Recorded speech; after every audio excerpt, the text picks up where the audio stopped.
Number 6 says Jones is selling a house to Smith. The contract between the two specifies that for up to a year after ownership is transferred, Jones will be responsible for repairing any major structural defects, defined as defects in the roof or roof supporting components of the house that might be found.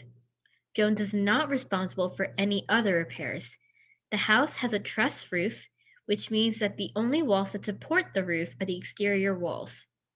So basically, Jones is selling to Smith, and they have a contract that says that after up to a year after Jones sells to Smith, he's going to be responsible for repairing any kind of damage to major structural defects. And they say that major structural defects means that there's something wrong with the roof or something wrong with the things that support the roof. For this house, they're saying that the house has a truss roof and that the roof is supported by the exterior walls, which means that according to this definition that they have of major structural defects, the things that Jones will be responsible for are the roof itself or the supporting components to the roof, which means the exterior walls. Those are the only things that Jones is responsible for, and that is all I know from reading this. It can be properly concluded from the information above that, and this is a must be true question. So I'm looking for something that I know has to be true with everything in this situation. A, Jones did not know of any defects in the roof or roof supporting components of the house at the time the contract was written. This may be true, but I don't have any proof for it, and this doesn't have to be true every single time, so it's not my right answer. B, although other components of the house may contain defects, the roof and roof supporting components of the house are currently free from such defects.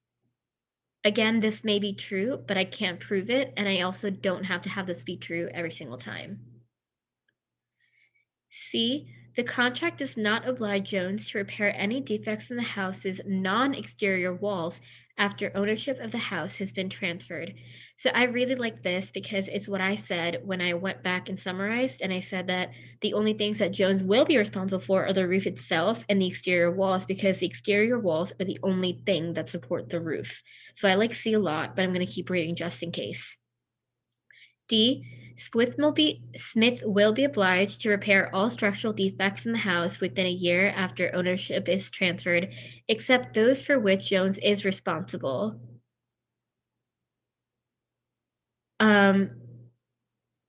I don't like this because, okay, I'm going to read it again. Smith will be obliged to repair all structural defects in the house within a year after ownership is transferred. Okay, here's what I don't like.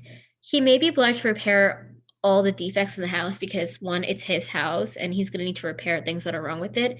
But we don't know that he has to do it within a year. What makes him obliged to do that within a year? And I have no proof for that. So this isn't my right answer either.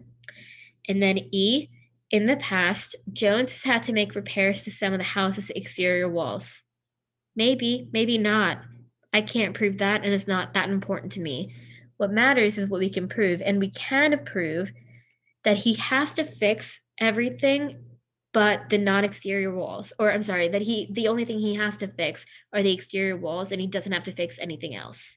That's what makes C the right answer.